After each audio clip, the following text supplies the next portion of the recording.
Students friends आज के इस लेक्चर में हम लोपिटल रूल को डिस्कस करेंगे और थॉमस कैलकुलस का जो 11th एडिशन है इसमें एक्सरसाइज 4.6 के जो क्वेश्चन हैं लोपिटल रूल से रिलेटेड वो क्वेश्चन सॉल्व करेंगे। ये लेक्चर दरअसल जो BS 4 ईयर्स के स्टूडेंट हैं, चाहे वो BS CS या BS IT के स्टूडेंट हैं या BS मैथमेटिक्स से, लोपिटल रूल जो है इनका जो कैलकुलस 1 का जो कोड है डिफरेंट यूनिवर्सिटीज़ में जो कैलकुलस 1 का कोर्स कोड पढ़ाया जा रहा है ये उससे रिलेटेड क्वेश्चन है।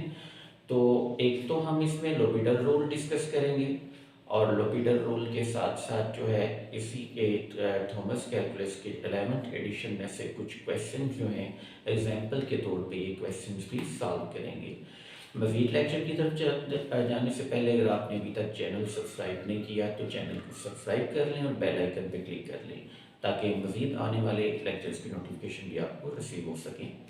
आइए स्टूडेंट अब हम चलते हैं अपने आज के इस लेक्चर की तरफ। स्टूडेंट अब हम लोपिटल रूल को डिस्कस करेंगे, लेकिन लोपिटल रूल की तरफ जाने से पहले जो है हम इसमें इनडिटर्मिनेट फॉर्म्स जो हैं वो डिस्कस करेंगे। इनडिटर्मिनेट फॉर्म्स जो हैं ये लिमिट के क्वेश्चन को जब आप लिमिट को एवेल्युएट करते हैं तो ये ऐसी फॉर्म्स हैं जिसमें आप लिमिट को डिटर्मिन नहीं कर पाते। तो ये डिफरेंट टाइप्स की फॉर्म्स हैं जिसमें कुछ फॉर्म्स यहाँ पे मैंने लिखी हैं। अगर लिमिट के क्वेश्चन में इनमें से कोई एक भी फॉर्म बन रही हो तो आप उसको फिर इवेलुएट करने के लिए लोपिटल रूल्स पे अप्लाई करेंगे। इसमें सबसे पहली फॉर्म है 0/0 फॉर्म, यानी आप लिमिट के क्वेश्चन में जब लिमिट अप्लाई करेंगे न्यूमरेटर में भी आंसर 0 आ जाए लिमिट डायरेक्ट अप्लाई करके और डिनोमिनेटर में भी, तो ये फॉर्म 0/0 फॉर्म कहलाती है। इसी तरह जब आप लिमिट अप्लाई करें तो न्यूमरेटर और डिनोमिनेटर में दोनों में फंक्शन अनडिफाइंड हो जाए तो ये इन्फिनिट ओवर इन्फिनिट फॉर्म कहलाएगी। बिल्कुल इसी तरह 0/0 फॉर्म या फिर 1/इन्फिनिट फॉर्म या इन्फिनिट माइनस इन्फिनिट फॉर्म आ जाए या इन्फिनिट प्लस इन्फिनिट फॉर्म या फिर infinite multiplied by infinite form, ये तमाम की तमाम जो हैं ये इसमें इनडिटर्मिनेट फॉर्म्स कहलाती हैं। तो इसमें डायरेक्टली हम जो लोपिटल रूल है वो तो अप्लाई करते हैं 0/0 फॉर्म पे या इन्फिनिट ओवर इन्फिनिट फॉर्म पे। बाकी कोई भी इनडिटर्मिनेट फॉर्म बन जाए तो फिर क्वेश्चन को सिंप्लीफाई करके 0/0 फॉर्म या इन्फिनिट ओवर इन्फिनिट फॉर्म में ले जाएंगे और फिर उस पर लोपिटल रूल अप्लाई करेंगे। अब हम लोपिटल रूल को पहले डिस्कस करते हैं और उसके बाद फिर लोपिटल रूल अप्लाई करके कुछ लिमिट के जो क्वेश्चन हैं उनको भी इवैल्यूएट करते हैं। स्टूडेंट अब हम डिफाइन करेंगे लोपिटल रूल को। लोपिटल रूल को बेर्नौलीज रूल भी कहते हैं और इसमें अगर कोई से दो फंक्शन है हमारे पास, जैसे कि इसकी अगर डेफिनेशन देखें तो कहता है let f and g be two continuous and differentiable functions, then अब इन फंक्शन यही फंक्शन अगर इनकी लिमिट हमने इवेलुएट करने हैं, जैसे वो कहता है कि limit L equal to limit x approaches to a f(x) over gx। अब ये जनरल फॉर्म है फंक्शन की लिमिट की।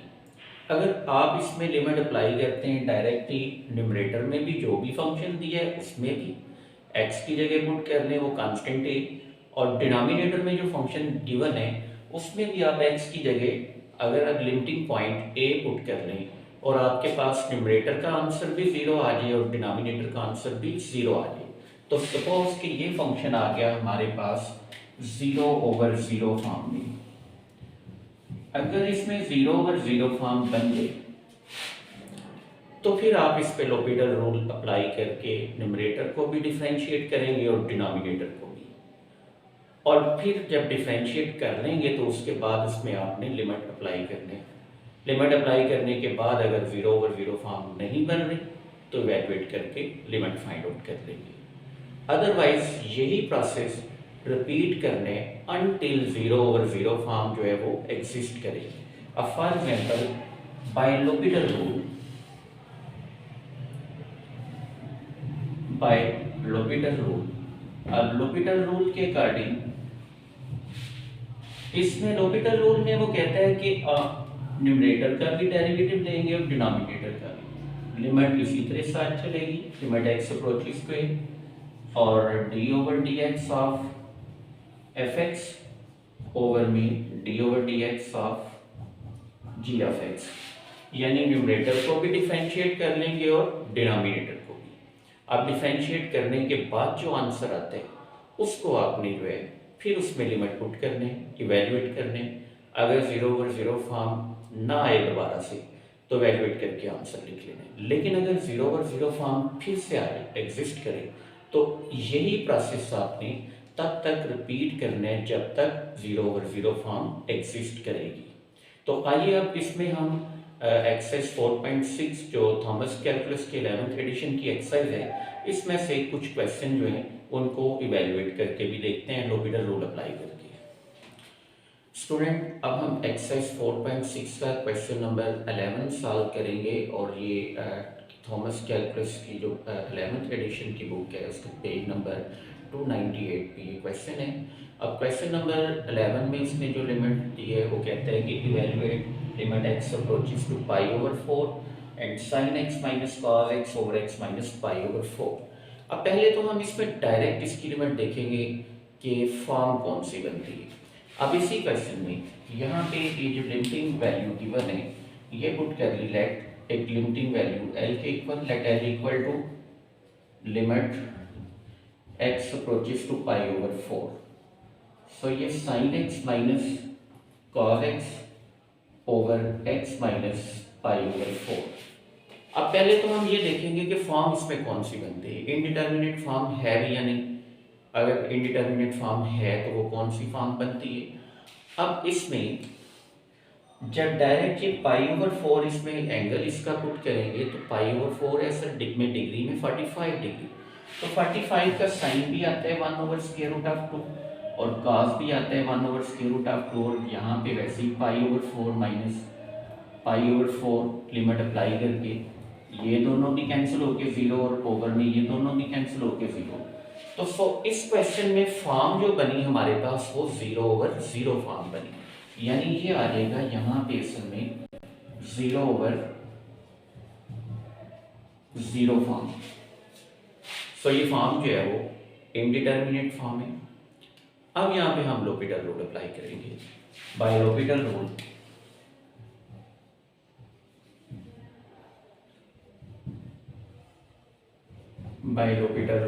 लोपिटल रूल के अकॉर्डिंग अब न्यूमरेटर का भी डेरिवेटिव लेंगे और डिनोमिनेटर का भी। इसमें ये l equal to limit x approaches to π/4, so d/dx of sin x minus cos x, और डिनोमिनेटर का भी डेरिवेटिव ले लिया वो d/dx ऑफ x माइनस π/4। अब जब न्यूमरेटर को हम डिफरेंशिएट करेंगे तो न्यूमरेटर में sin x minus cos x है, सो इसके अकॉर्डिंग इसका जो डेरिवेटिव sin x का वो cos x आ गया। ये लिमिट x अप्रोचेस टू π/4, तो sin का डेरिवेटिव आ गया cos x और माइनस cos का चूंकि आता है माइनस साइन, तो नेगेटिव एक गिवन है ऑलरेडी फंक्शन में, एक नेगेटिव डेरिवेटिव का आया तो नेगेटिव इंटू नेगेटिव ये पॉजिटिव sin x ओवर में x का डेरिवेटिव 1 और π/4 चूंकि कांस्टेंट टर्म थी उसका डेरिवेटिव जो है वो 0 हो जाएगा। अब लिमिट अप्लाई करेंगे इसमें अगेन बाय अप्लाइंग लिमिट। अब जब लिमिट अप्लाई की सो ये दोबारा सी cos π/4 प्लस sin π/4, सो ये आ गया 1/√2 प्लस 1/√2, तो ये दोनों ऐड होके सेम वैल्यूज 2/√2। फर्दर इसको अगर सिंप्लीफाई करें तो √2 डॉट √2 ओवर √2, तो ये सिंप्लीफाई होके √2। सो इसकी लिमिटिंग वैल्यू लोपिटल रूल अप्लाई करने के बाद जो है वो आ जाएगी √2 के इक्वल। स्टूडेंट्स, अब हम सॉल्व करेंगे क्वेश्चन नंबर 13। क्वेश्चन नंबर 13 में हमने जिस फंक्शन को इवेल्युएट करना है वो फंक्शन गिवन है limit x approaches to π/2 x minus π/2 into 10x। अब जब डायरेक्टली इसमें हम लिमिट अप्लाई करेंगे, जैसे कि ये फंक्शन जो है इसको पुट किया एक लिमिटिंग वैल्यू l के इक्वल है, l equal to limit x approaches to π/2 into x minus π/2 into 10x। अब देखिए जब हम लिमिट अप्लाई करेंगे तो लिमिट अप्लाई करते हुए यहाँ पे ये फंक्शन जो है इसमें वेरिएबल एक्स अप्रोच कर रही है पाई ओवर टू को, एक्स की जगह के इसकी लिमिटिंग वैल्यू आ जाएगी पाई ओवर टू, तो ये pi over two minus pi over two, तो ये pi over two minus pi over two ये तो आ जाएगा 0 मल्टीप्लाइड बाय 1090, यानी x की जगह जब हम ये इसकी limit pi over two put करेंगे तो ये 10 पाई ओवर टू यानी 1090 और 1090 हो जाता है अनडिफाइंड, तो सो ये आ जाएगा इन्फिनिटी, यानी ये आ गई 0 मल्टीप्लाइड बाय इन्फिनिट फॉर्म। तो 0 मल्टीप्लाइड बाय इन्फिनिट फॉर्म भी इंडिटरमिनेट फॉर्म है। अब इसको पहले तो हम कन्वर्ट करेंगे 0 ओवर 0 फॉर्म में। 0 ओवर 0 फॉर्म में कन्वर्ट करने के लिए इसमें tan फंक्शन जो है इसको लिख देंगे हम 1 ओवर cot, यानी इसका रेसिप्रोकल फंक्शन ले लेंगे। ये l equal to limit x approaches to pi over two, तो ये आ गया x minus pi over two multiplied by 1 over cot x। तो ये फंक्शन बन के इस तरह से 1 से मल्टीप्लाई होके limit x approaches to pi over two x minus pi over two over cot x। अब जब हम लिमिट अप्लाई करेंगे तो अब ये फॉर्म बनती है 0 ओवर 0 फॉर्म, यानी यहाँ पे pi over two minus pi over two 0 और cot 90 ऑलरेडी 0 के इक्वल आता है, ये 0 ओवर 0 फॉर्म, तो ये इसमें 0 ओवर 0 फॉर्म आ जाएगी इसकी। सो इसी तरह अब इस पे लोपिटल रूल अप्लाई करेंगे बाय लोपिटल रूल।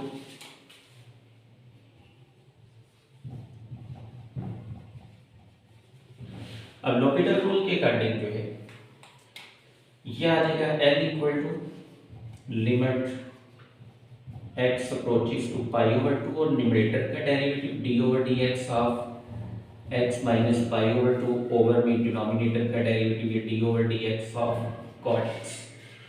अब इसमें x minus pi over two तो कांस्टेंट है, कांस्टेंट का डेरिवेटिव 0 हो जाएगा और x को जब डिफरेंशिएट करेंगे तो इसका डेरिवेटिव जो है वो 1 हो गया।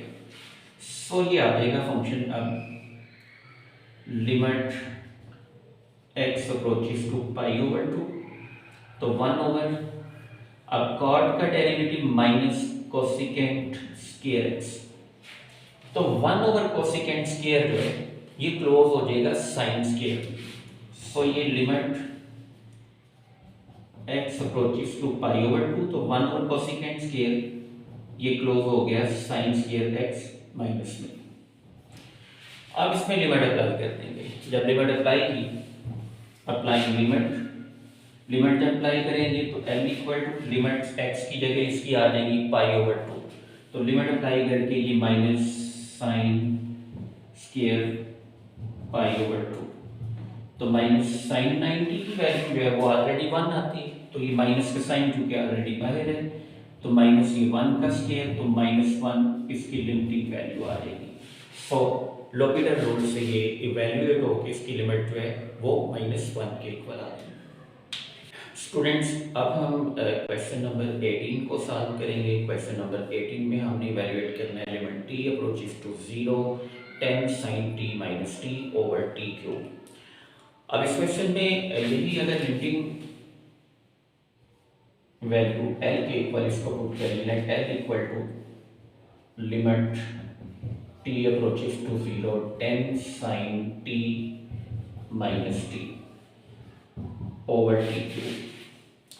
सो अब इसमें जब हम डायरेक्ट लिमिट अप्लाई करेंगे तो t की जगह इसकी लिमिटिंग वैल्यू 0 पुट हुई, साइन 0 0 आएगा माइनस 0, तो 0 मल्टीप्लाइड बाय 10, तो ये फॉर्म आ गई 0, ओवर में भी 0 का क्यूब 0 आएगा, सो ये 0 ओवर 0 फॉर्म, यानी इसमें ये फॉर्म आ गई 0 ओवर 0 फॉर्म। अब इस पे हम लोपिटल रूल अप्लाई करेंगे बाय लोपिटल रूल।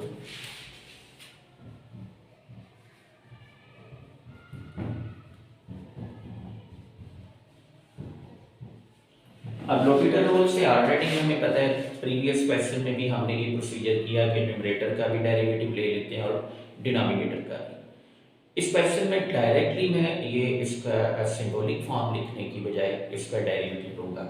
अब यहाँ पे जब इसको डिफरेंशिएट किया लोपिटल रूल से, तो limit t approaches to 0, ten into sine t का डेरिवेटिव आएगा कॉस टी माइनस फिर 1 टी का डेरिवेटिव ओवर में पावर रूल के अकॉर्डिंग टी क्यूब का डेरिवेटिव आ गया 3t²। अगेन जब लिमिट पुट करेंगे तो cos 0 1 आते हैं, 1 माइनस 1 तो ये फिर से क्या हो गया 0 ओवर में ऑलरेडी ये 0 ही आएगा t की जगह, तो 0 ओवर 0 फॉर्म रिपीट हो गई। अब यहाँ पे 0 ओवर 0 फॉर्म जब रिपीट हो गई तो फिर से इस पे आप लोपिटर रूल अप्लाई करेंगे, again by L'Hopital rule. So again by L'Hopital rule, again by L'Hopital rule. L'Hopital rule दोबारा जब इस पे अप्लाई किया तो फिर से डेरिवेटिव इसका लेंगे, जब फिर से डेरिवेटिव इसका लिया तो limit t approaches to 0, 10 into cos t का डेरिवेटिव आ गया माइनस साइन t और ये कांस्टेंट 1 ये 0 हो गया ओवर में। नेक्स्ट इसमें फिर पावर रूल से पावर 2 3 से मल्टीप्लाई हुआ तो इसका डेरिवेटिव 3t² का 6t आ जाएगा। सो अगेन जब लिमिट अप्लाई करेंगे तो साइन 0 0 हो गया, ओवर में भी ये 0 मल्टीप्लाई बाय 6 तो 0। यहाँ पे फिर से थर्ड टाइम तीसरी दफा फिर ये 0 ओवर 0 फॉर्म रिपीट हो गई, अगेन ये 0 ओवर 0 फॉर्म आ गई। अब फिर से लोपिटर रूल को इसमें जो है वो रिपीट करेंगे, अगेन बाय लोपिटर रूल,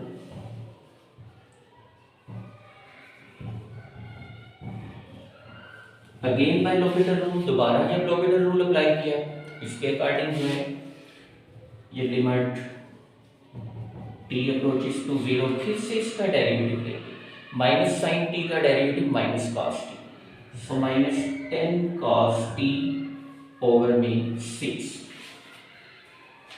अब यहाँ पे अब जब इसमें लिमिट पुट करेंगे तो अब ये फंक्शन जो है ये 0 ओवर 0 फॉर्म नहीं बनते।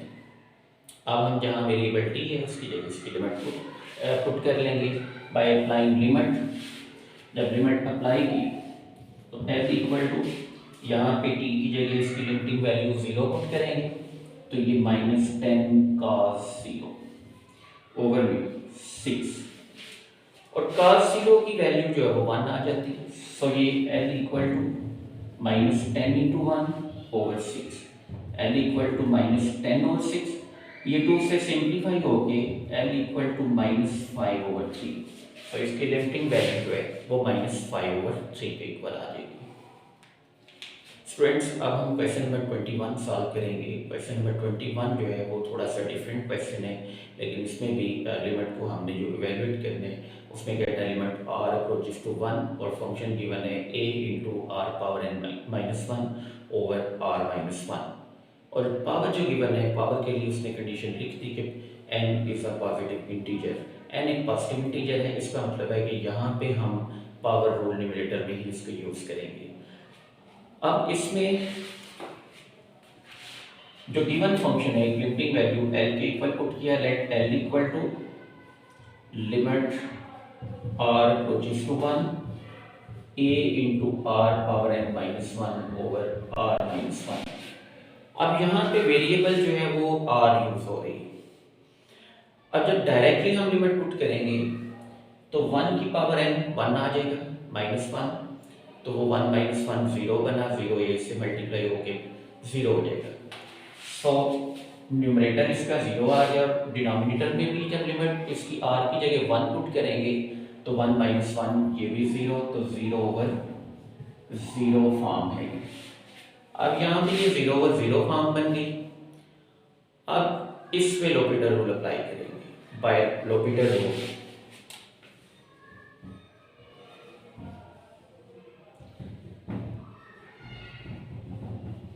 अब लोपिटर रूल के अकॉर्डिंग न्यूमरेटर का भी डेरिवेटिव लेंगे और डिनोमिनेटर का भी, लेकिन अब इस फंक्शन को हमने डिफरेंशिएट करना है विद रिस्पेक्ट टू r, क्योंकि वेरिएबल इन्वॉल्व है यहाँ पे r।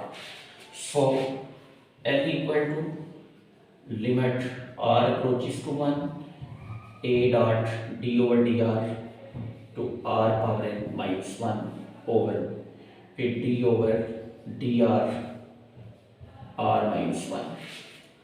इनको डिफरेंशिएट करने से पहले एक डिफरेंशिएशन का रूल है वो मैं आपको रिपीट कर देता हूँ। उसमें जो है अगर कभी वेरिएबल की पावर कांस्टेंट नंबर आ जाए तो डेफिनेटली इस पे शुरू पे हमने रूल कौन सा लगाने, पावर रूल ऑफ डिफरेंशिएशन। तो यहाँ पे ये power rule of differentiation he apply होगा विथ पॉजिटिव पावर। अब इनको जब डिफरेंशिएट करेंगे तो ये लिमिट आर अप्रोचेस टू 1, तो ए डॉट पहले पावर और पावर में से एक कम, माइनस के बाद ये कांस्टेंट 1 0 हो जाएगा, ओवर में आर का derivative 1 with respect to R और 1 कांस्टेंट के 0। यानी हमारे पास ये जो फंक्शन है अब ये बचेगा limit r approaches to 1 a n r power n minus 1। अब इसमें लिमिट पुट की, अप्लाइंग द लिमिट, जो ही इसमें लिमिट अप्लाई करेंगे तो a n into 1 power n minus 1, तो ये 1 की कोई भी पावर आए आंसर 1 आएगा, तो ये इक्वल टू ए एन, यानी इसकी लिमिट जो है लोपिटर रूल से वैल्यूएट होके ए एन के इक्वल आ जाएगी। स्टूडेंट्स ये था आज का हमारा लेक्चर। लोपिटर रूल के मतलब कोई भी किसी किस्म का क्वेश्चन पूछना हो या इससे रिलेटेड कोई प्रॉब्लम आप को क्लियर ना हो रही हो तो आप वीडियो के कमेंट सेक्शन में अपना क्वेश्चन पूछ सकते हैं। इसके अलावा वीडियो के कमेंट सेक्शन में अपनी कीमती राय से ज़रूर आगाह कीजिएगा। इसके अलावा अगर किसी भी क्वेश्चन का सोल्यूशन आपको रिक्वायर्ड हो तो स्क्रीन के शुरू में मेरा व्हाट्सएप नंबर अवेलेबल है और अभी भी आपको स्क्रीन पे व्हाट्सएप नंबर जो है वो नज़र आ रहा होगा, तो आप मेरे इस व्हाट्सएप नंबर पे मुझे क्वेश्चन व्हाट्सएप कर सकते हैं, तो आपको सोल्यूशन जो है वो फॉरवर्ड कर दिया जाएगा। मिलते हैं नेक्स्ट लेक्चर में, तब तक अपना ख्याल रखिएगा। अल्लाह हाफिज़।